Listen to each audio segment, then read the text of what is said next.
started with a knock. Not the kind of knock that comes from a friendly neighbor or an impatient delivery driver.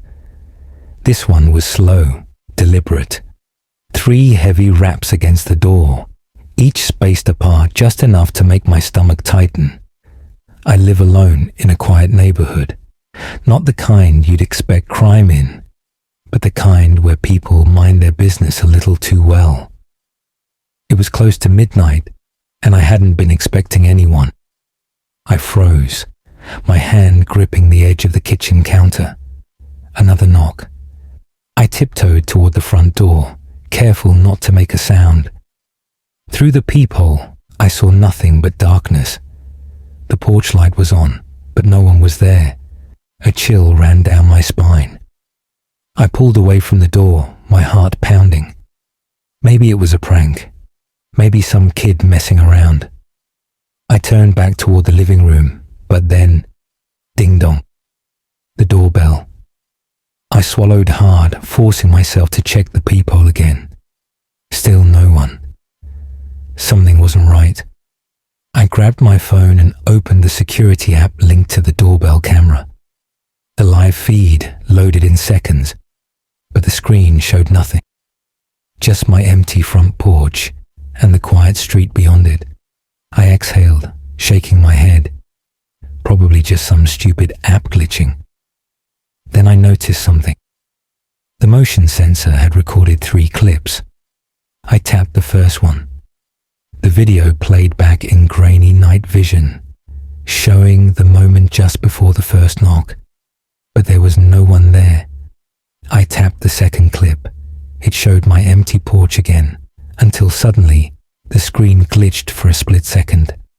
And in that half second of distortion, I saw something. A man, tall, dressed in dark clothing. His face was obscured by the blur, but he was standing right in front of the camera before the feed went back to normal. I felt sick. My hands trembled as I clicked on the third recording. This one picked up right after the doorbell rang. It was a perfect shot of my front porch, empty, silent. But then, a shadow moved, not on the porch, inside my house, behind me. I whipped around, my breath catching in my throat. The living room was empty. The hall behind me was dark, leading to my bedroom and the back door. I ran. Not outside, because if someone was inside, I wasn't taking my chances in the open. I sprinted to my bedroom, locking the door behind me. My phone was still in my hand, my breathing ragged. I called 911. The operator answered, her voice calm. I tried to speak, but I was shaking so badly that the words came out in pieces. Someone's in my house. She asked me for my address. I could barely get it out. Then I heard it, a creak in the hallway. Slow, measured steps. They stopped just outside my door. I pressed my back against the wall, clutching my phone, barely breathing. The doorknob twisted. I let out a small, involuntary whimper. Silence. Then the doorknob twisted again, harder. I had no weapon, no way out, just the window. But my bedroom was on the second floor. I could jump, but would I make it? The 911 operator was still on the line. Officers are on their way, she assured me. I squeezed my eyes shut, praying they'd get here in time. Then bang, bang, bang. Fists slammed against the door. I let out a strangled cry. Then came another sound, a click. My blood ran cold. That wasn't my bedroom door unlocking. It was the back door. Whoever was in the house wasn't alone. They were letting someone else in. I lost it. Adrenaline took over, and I launched myself toward the window. I fumbled with the latch, my hands slick with sweat. I forced it open just as footsteps pounded up the stairs. I didn't think. I just jumped. The impact sent pain shooting up my legs, but I barely registered it. I scrambled to my feet and ran barefoot across my yard, straight toward my neighbor's house. The porch light was off. They were probably asleep. I banged on their door anyway, screaming for help. Headlights flooded the street. A police car screeched to a stop in front of my house. 2 officers jumped out, drawing their guns. By the time they searched the house, it was empty. No sign of forced entry. No sign of anyone at all. But I knew what I saw. And when the officers checked the security footage, they saw it too. The man at my door, and the second man slipping through my back door. But the real horror? The final frame of the last recording. A still image captured just before I jumped out the window. The first man was standing in the hallway, and the second man, he was standing inside my bedroom, right behind me. I spent the night at my neighbor's house, wrapped in a blanket, sipping tea I could barely taste. My hands wouldn't stop shaking. The officers stayed in my house for hours, searching every corner, checking for signs of forced entry. They found nothing. No broken locks, no open windows. How did they get in? I asked, my voice barely above a whisper. One of the officers, a tall man with tired eyes, hesitated before answering. That's what we're trying to figure out. But I could see it in his face. He didn't have an answer. They took my statement, asked about enemies, exes, anyone who might want to scare me. But I had no one like that. No bitter breakups, no angry co-workers, just a normal, quiet life. Or at least, I thought I did. Before they left, one of the officers pulled me aside. "Check your locks," he said, "and if you can, stay somewhere else for a while." I nodded, but we both knew I had nowhere else to go. The next few nights I barely slept. Every creak of the house made my heart slam against my ribs. I started leaving lights on, but the shadows still felt wrong, stretching across the walls like something was hiding in them. I kept the security app open on my phone, watching the live feed even as I tried to rest. Nothing happened until the 4th night. It was 3:12 a.m. when I heard it. Not a knock, not a doorbell, a whisper, a real voice, low and close, just outside my bedroom window. I bolted upright, my skin crawling. The whispering stopped. I grabbed my phone and opened the security feed. The cameras showed my porch, my driveway, my backyard, all empty. But I knew I'd heard someone. Slowly, I turned my head toward the window. At first, I saw nothing, just my reflection in the glass, my own wide eyes staring back at me. Then my breath caught, because there, behind me, in the darkness of my room, was the faint outline of a figure. I didn't turn around. I didn't move. I just stared at the glass, at the blurred reflection of the thing standing inside my bedroom. Then, in the security feed still open on my phone, the porch camera glitched. For a fraction of a second, a shape flickered into view. A man, standing on my porch. Then another glitch, and suddenly, he was closer. Another flicker, closer. Then the screen went black. I dropped my phone. My breath was coming in shallow gasps. The reflection in the window behind me didn't move. Then, slowly, it tilted its head. That was it. I ran. I tore out of my bedroom, flew down the stairs, barely noticing the sound of footsteps, not mine, thudding behind me. I yanked the front door open, ran barefoot into the street, screaming. Lights flicked on in my neighbors' houses. Someone called the police. By the time they arrived, my house was empty. Again. But this time, they found something. In my bedroom, carved into the wall behind my bed, were 4 words: "We let ourselves in." The police finally took me seriously. They swept the house, checked every entrance. That's when they found the crawl space. A small hidden door behind the paneling in my laundry room. One that I never knew existed. Inside, a mattress, empty food wrappers, a knife. Someone had been living in my house, coming and going as they pleased, watching me, listening. The cameras never caught them because they never entered from outside. They had been inside all along. The realization made me sick. The police searched the crawl space for prints, DNA, anything to identify who had been in my home. They found nothing. No leads, no suspects. They told me I should leave, move out, start over somewhere else. And I did. But even now, in my new apartment, with brand new locks and security cameras everywhere, I still can't shake the feeling that somewhere out there, they're still watching, and they know exactly how to get in. I moved into my new apartment 2 months ago. It wasn't anything special, just a small one-bedroom in an older building downtown. The rent was affordable, the neighbors kept to themselves, and the security seemed decent. After years of roommates and shared spaces, I finally had a place of my own. I liked it. I felt safe there. At least I did at first. It started with little things, barely noticeable, easy to brush off. I'd leave my keys on the counter, only to find them sitting on the coffee table.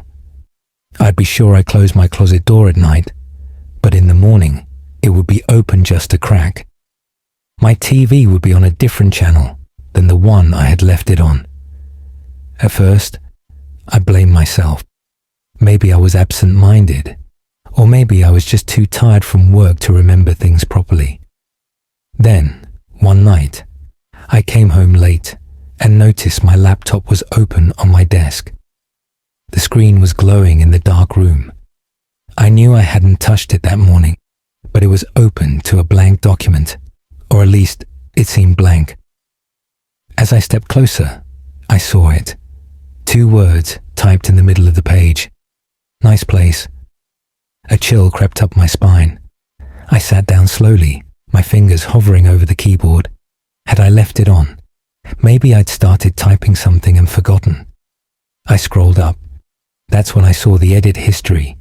The document had been last modified at 5:17 p.m.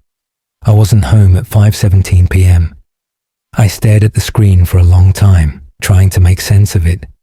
A system glitch, a prank. But I lived alone. No one had a spare key.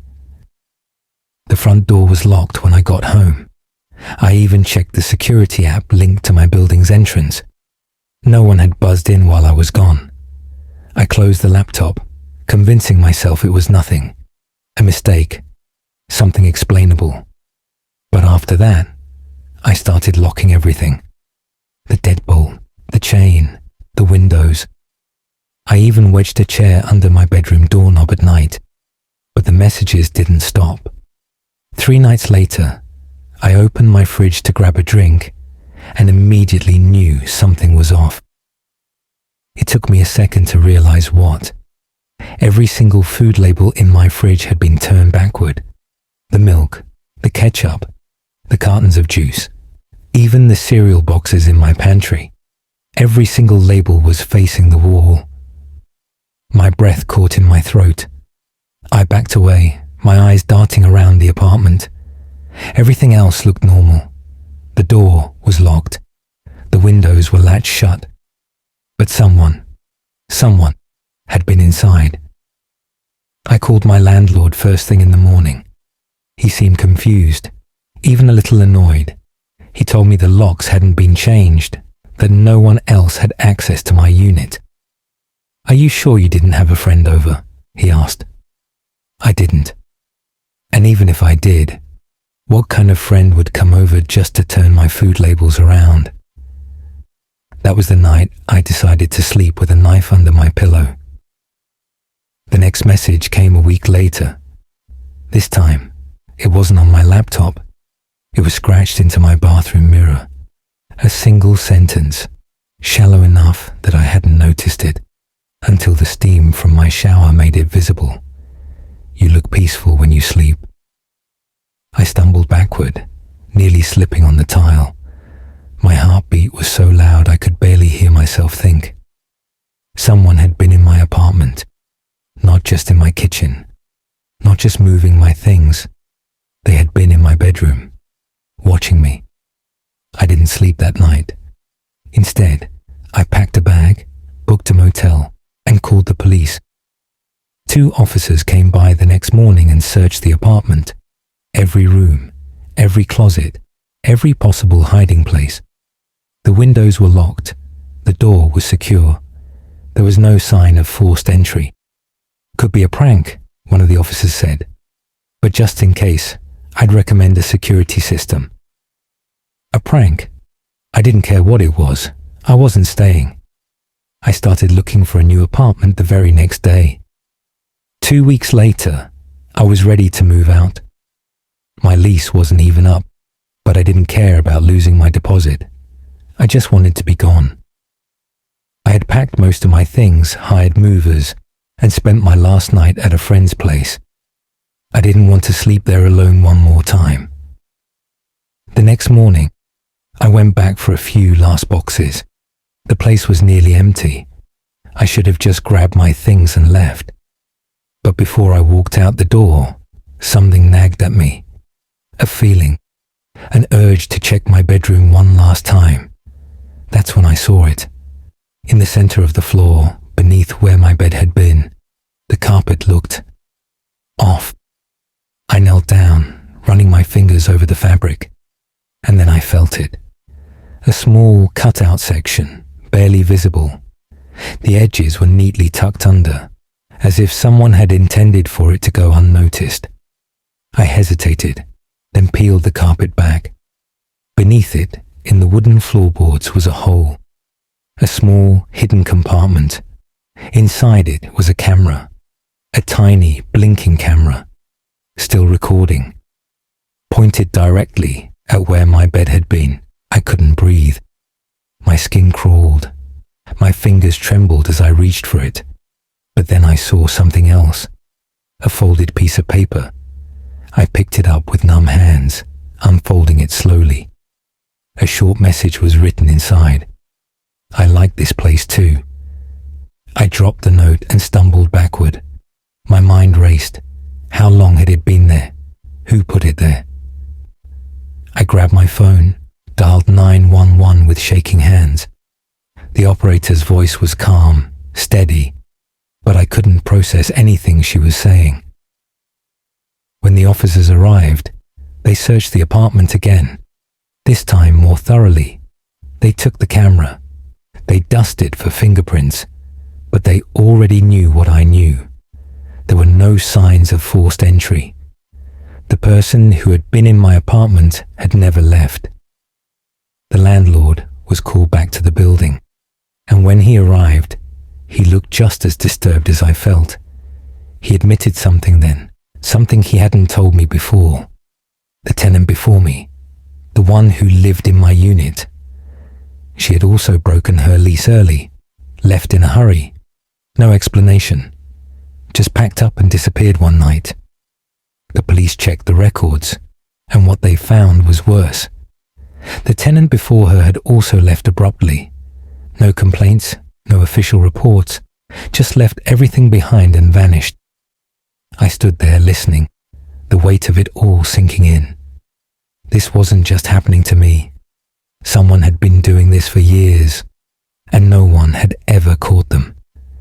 The officers said they would investigate, but I could see it in their faces. Whoever had been watching me, whoever had lived under my floor, behind my walls, they were already gone. Maybe they were never meant to stay. Maybe they were just passing through. I moved out that same day, left half my things behind and never looked back. But sometimes, when I wake up in the middle of the night, I still wonder, how many places have I lived where someone was already there? How many nights have I slept, thinking I was alone, when I wasn't? Please like, comment and subscribe. Sleep well if you can.